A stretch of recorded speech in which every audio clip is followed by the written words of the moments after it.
on good terms, even though both of them are lawyers working for the National Association to ban almost anything.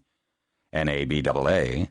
Hi, neighbors. And be assured that we have trigger locks on the assault weapons, so you can let your nanny bring the kids over for a play date without worrying.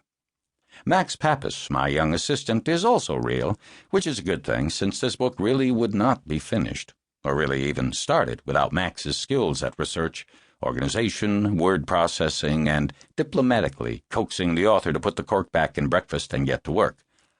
As for the political nut who shows up at cocktail hour, he is much too real. And so, God help us, is the book Guidelines for Bias-Free Writing. Bits and chunks, and indeed whole globs of the CEO's monologues have previously appeared in Rolling Stone, Men's Journal, Forbes FYI, Forbes ASAP, The Weekly Standard, The New York Times Book Review, The Spectator, The American Spectator, The American Enterprise, The Paris Review, Automobile, Car and Driver, TV Guide, and even the ancient National Lampoon. As the careful reader of the acknowledgments page, if there is such a person, can tell, I am nothing if not a devotee of recycling.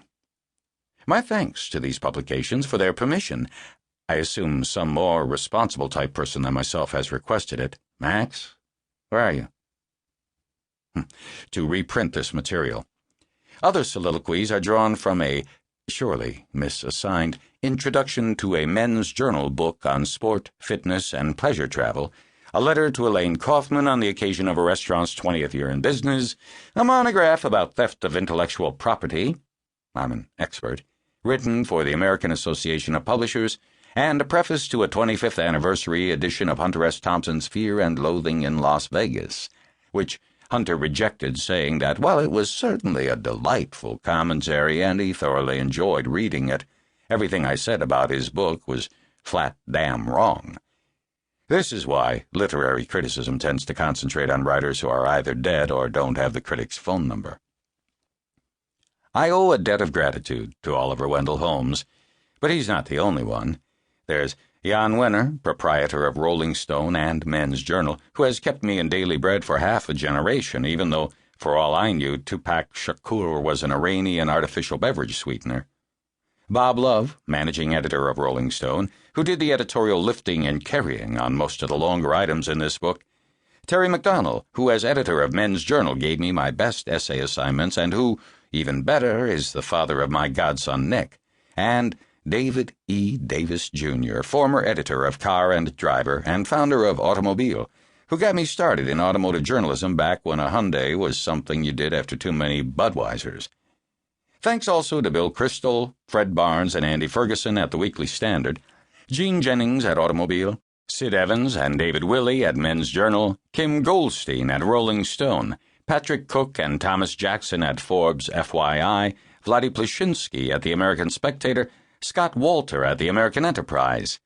To illustrious copy editor Janet Baker, fantastic proofreader Don Kennison, outstanding Grove Atlantic managing editor Michael Hornberg, and to all the other editors, associate editors, editorial associates, proofreaders, fact-checkers, and factotums who have been so patient with my Hollywood spelling and Haight-Ashbury work habits.